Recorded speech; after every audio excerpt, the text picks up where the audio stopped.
여러분 마음이 불안하고 기도에 제목 있고 걱정 근심 있을 때에 하나님에게 엎드려 기도하지 않습니까? 앙망하는 기도를 드렸을 때에는 하나님이 반드시 내 마음에 평안과 기쁨을 주시면서 뭐를 주느냐? 하나님에 대한 확신을 줍니다. 그 확신이 나에게 뭔가 모르게 힘을 확 집어넣어요. 그래서 벌떡 일어나게 하는 것입니다. 교회 들어올 때는 그냥 반쯤 죽은 모습으로 어떻게 하면 좋으냐, 큰일 났다, 어떻게 하면 좋으냐, 근심 걱정에 그냥 휩싸여서 그냥 완전히 얼굴에 그름이 되어 사색이 되어 들어와서 엎드렸으나 돌아갈 때 보면은 차이가 납니다. 새 힘을 받았는지 안 받았는지 돌아가는 걸음새를 보면 알 수가 있습니다. 왜냐? 앙망하는 자에게 하나님의 응답과 함께 뭐가 주어지느냐? 새 힘이 주어지기 때문에. 새 힘은 자신감을 주고 당당함을 주고 벌써 걷는 걸음걸이가 달라지게 만드는 것입니다. 앙망하는 자가 새 힘을 얻는다. 왜 하나님께서는 우리에게 새 힘을 그냥 주시지 꼭 앙망한다는 것을 요구하시느냐 하는 것입니다.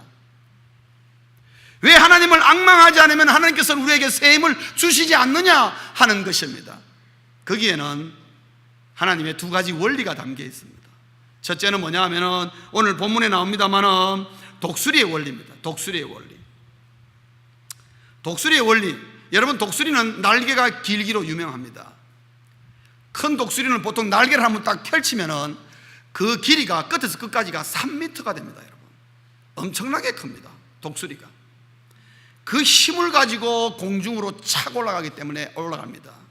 그러면 뭐든지 새든지 비행기든지 지상에서부터 어느 지점까지 착 올라갈 때에 가장 많은 힘이 듭니다. 그렇습니까? 그렇습니다. 그러나 어느 일정 궤도에 딱 올라가면은 그때부터 여러분 독수리 보셨는지 모르겠지만은 그때부터는 일단 올라가면 독수리가 날개짓을 그렇게 하지 않습니다. 날개만 딱 펴고 있습니다. 그냥 펴고. 그러면 어떻게 됩니까? 독수리 땅에 떨어집니까? 안 떨어집니다. 왜냐? 공기의 흐름만 타고 있는 것입니다. 그때부터는 독수리가 별 힘이 들지 않습니다. 그러나 올라가는 순간만큼은 굉장히 힘이 듭니다.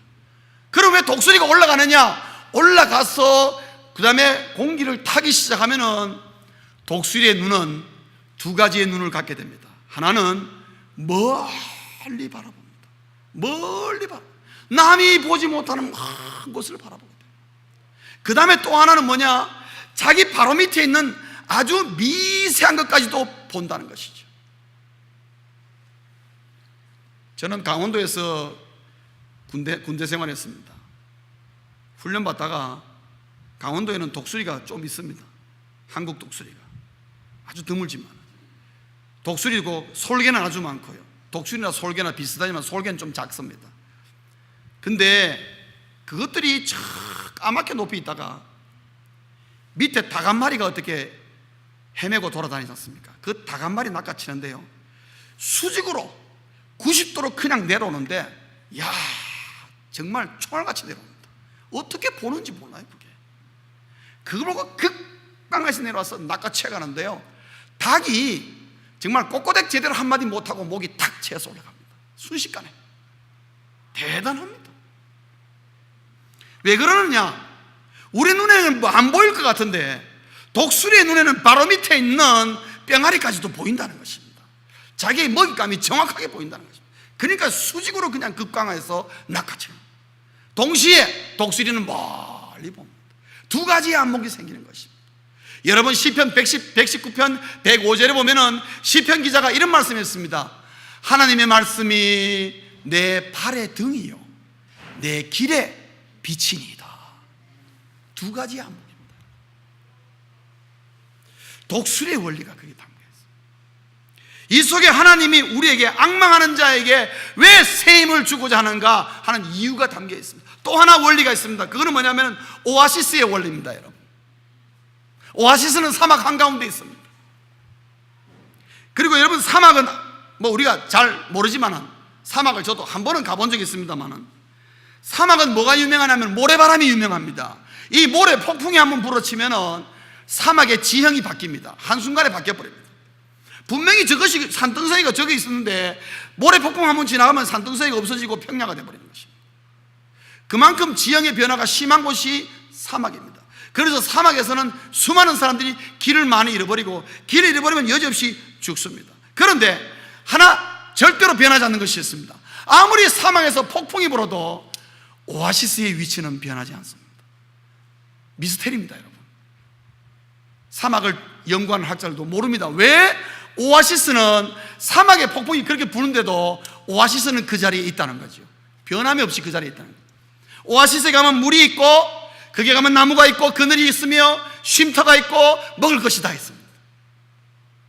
그렇기 때문에 사막을 다니는 사람들은 아무리 힘들고 어렵고도 어디만 알면 되느냐 하면은 오아시스가 어디 있는가만 알면은 아무리 폭풍이 불고 지형이 바뀌어도 오아시스를 향하여 그 떼한볕 가운데도 지치지 않고 힘있게 걸어가는 것입니다. 오늘 여기 본문 31절 하반절에 나온 것처럼 다른 박질하여도 곤비하지 아니하겠고 걸어가도 피곤하지 않으로다.